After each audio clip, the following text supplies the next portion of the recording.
আসসালামু আলাইকুম প্রিয় মুসলমান ভাই ও বোনেরা, আজকের ভিডিওতে আমরা আপনাদেরকে জানাবো শেখ সাদির ৩৫টি বিখ্যাত উক্তি ও বাণীসমূহ। প্রিয় আখেরি নবীর উম্মত, ইসলাম সম্প্রসারণ ও প্রচারের লক্ষ্যে আমাদের চ্যানেলটি অবশ্যই সাবস্ক্রাইব করবেন। এই বিশ্বে যে সমস্ত সাহিত্যিক দেশ, কাল ও ভাষার সীমা পেরিয়ে বিশ্বজনীন হয়ে আছেন, তাদের মধ্যে অন্যতম হলেন ফার্সি সাহিত্যের শেখ সাদি। তার অনেকগুলো সৃষ্টির মধ্যে বিশেষ হল শিশু কিশোরদের জন্য উপদেশমূলক কাহিনী রচনা। সেই কাহিনীর হাত ধরেই সারা বিশ্বে তার মূল্যবান বাণীগুলো মানুষের হৃদয়ের মণিকোঠায় স্থান করে নিয়েছে। আজ আমরা তাই সরাসরি সেই সব মূল্যবান কিছু বাণী আপনাদের কাছে তুলে ধরব।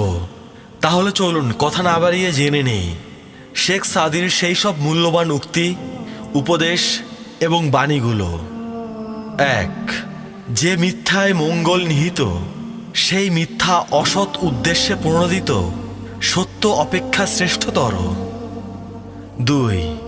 হিংস্র বাঘের ওপর দয়া করা নিরীহ হরিণের উপর জুলুম করার নামান্তর। ৩.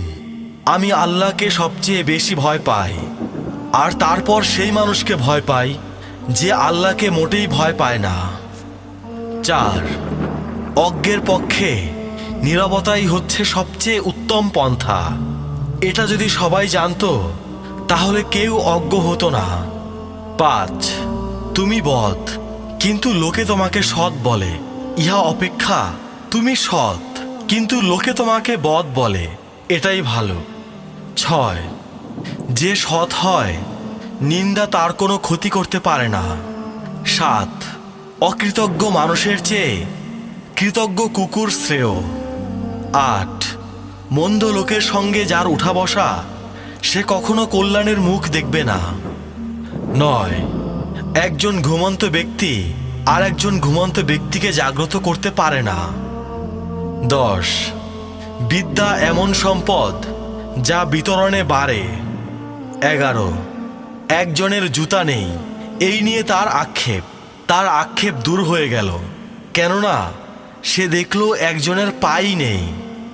১২.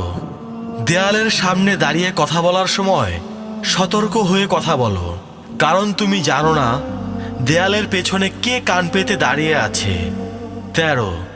যে ব্যক্তি কাউকে গোপনে উপদেশ দিল, সে তাকে খুশি করলো ও সুশোভিত করলো, আর যে ব্যক্তি প্রকাশ্যে কাউকে উপদেশ দিল, সে যেন তাকে লাঞ্ছিত ও কলঙ্কিত করলো।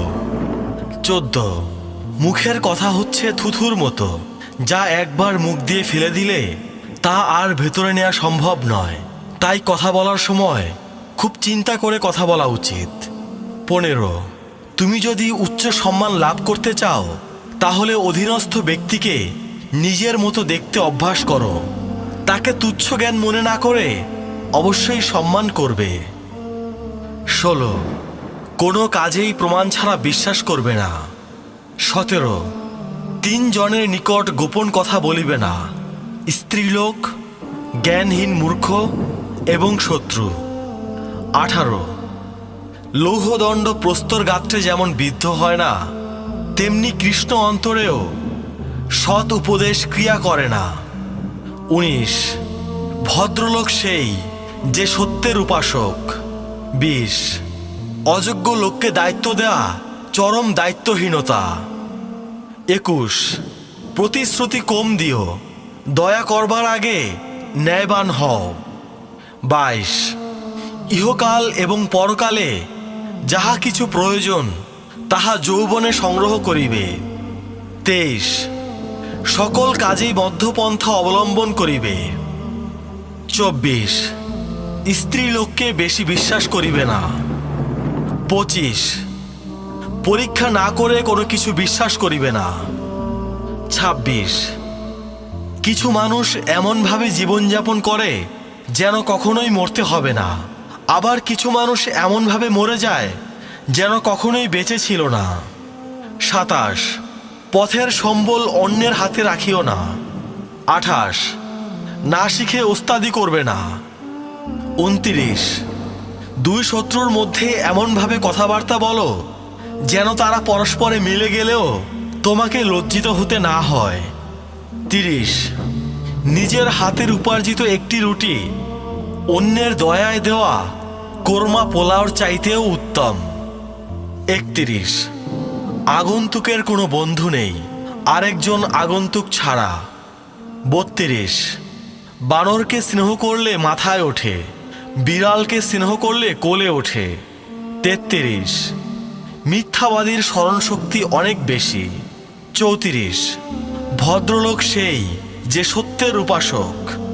35, প্রতাপশালী লোককে সবাই ভয় পায় কিন্তু কেউ শ্রদ্ধা করে না। প্রিয় মুসলমান ভাই ও বোনেরা, আজকের ভিডিও এ পর্যন্তই।